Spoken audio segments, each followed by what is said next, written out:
ಎಲ್ಲ ಅಭಿವೃದ್ಧಿ ಕಾರ್ಯಕ್ರಮಗಳನ್ನು ಮಾಡ್ತಾ ಇದ್ದೀವಾ ಇಲ್ವಾ? ಇದು ಸರ್ಕಾರಿ ಕಾರ್ಯಕ್ರಮ.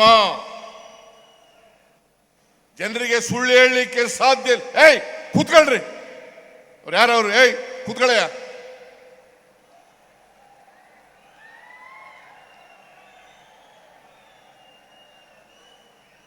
ಏಯ್ ಪೇಟಾ ಕೂತ್ಕೋ.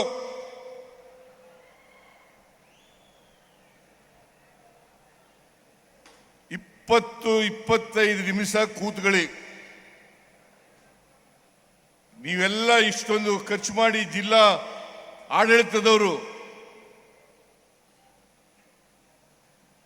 ಖರ್ಚು ಮಾಡಿ ಇಷ್ಟೊಂದು 2578 ಕೋಟಿ ರೂಪಾಯಿಗಳನ್ನ ಹೆಚ್ಚಾಗಿ ಮೈಸೂರು ನಗರದಲ್ಲಿ ಖರ್ಚು ಮಾಡಿ ನಿಮಗೋಸ್ಕರ ಈ ಕಾರ್ಯಕ್ರಮವನ್ನು ಹಮ್ಮಿಕೊಂಡಿರ್ತಕ್ಕಂಥದ್ದು. ನಿಮ್ಮ ಮುಂದೆ ಇಡಬೇಕು. ನಮ್ಮ ಸರ್ಕಾರ ಅಧಿಕಾರಕ್ಕೆ ಬಂದು 2 ವರ್ಷ 1 ತಿಂಗಳಾಯ್ತು.